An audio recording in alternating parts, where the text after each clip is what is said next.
Para matanggal natin guys yung watermark, kung ano may tatanggalin natin dyan sa picture, gagamit tayo ng PicWish. Ayan. So ito yung website natin na pwede natin magamit sa ating mobile. Meron din kasi silang Android at yung web-based niya na pinaka-website niya.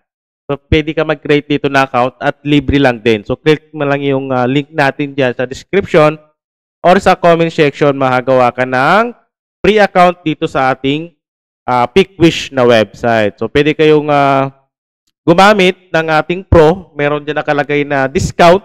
Click nyo lang yung code natin, guys. Copy-paste nyo lang yung code natin para makapag-discount kayo ng 15%. Napakalaking bagay din yan, guys. So, papakita natin yan mamaya. Okay? So, dito, i-click lang natin tong watermark remover. So, click lang natin yan. Ayan. So, meron tayo ditong sample. Ito yung pinaka-sample natin. Yan yung gagamitin natin na sample. Okay? So, click lang natin tong upload image. Ayan. So, click lang natin yan. Tapos, click lang natin tong tools. Tapos, highlight lang natin yung tatanggalin natin. Ayan o, highlight lang natin yan. Ayan. Tapos, click natin tong remove. So, magpa-process ka agad siya at mabilis lang din naman siya mag-process.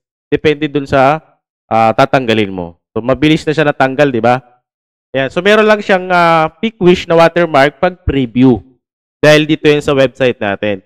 So, gawin natin, click lang natin yung save.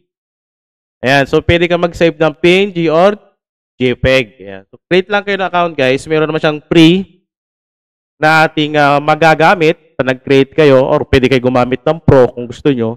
Kung talagang ginagamit nyo pang araw-araw. Okay, so click lang natin itong HD quality. At masisave na yan. Click natin yung folder natin. So ito na yung kinalabasan yan. Ayan o. So wala na siyang watermark. Natanggal na. Diba? Ayan o. Ayan. So gagawa pa tayo sa pang-sample. Hindi ko nalagyan itong pinaka maliit na yan. So click natin ulit. Gawa tayo ng sample pa. Ulitin natin. Ayan, punta lang tayo ulit doon sa ating PicWish. Click lang natin yung watermark remover.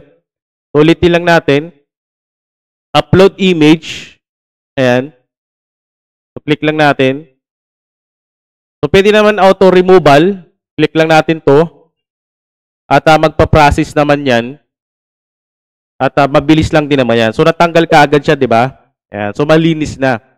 Hindi ko kasi na-click ka agad yung pinakamalit dito. So, meron lang siyang watermark sa ating picture pag mag-preview. Pero pag dinownload mo na yun, guys, wala na yung watermark ng ating PicWish na watermark.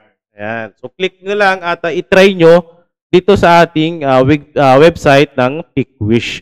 Sa mga gustong gumamit, yung panandalian at biglaan lang sa mga naghahanap ng ganitong website para magkaroon kayo ng idea, try nyo na lang din, guys, at gusto nyo namang araw-araw talaga ginagamit sa yung business o sa printing shop, pwede nyo ito magamit. Ayan. So, pre-create lang naman yung account dito. Pero meron nga lang siya mga limitation. Siyempre, kailangan mo rin magbayad kung gusto mo talagang laging ginagamit at marami kang paggagamitan. So, pwede kang gumamit ng ating discount code. Ayan. So, copy nyo lang, guys, yung code. Ito. So, ganyan lang. I-copy nyo lang yan. Yan. So, copy nyo yan.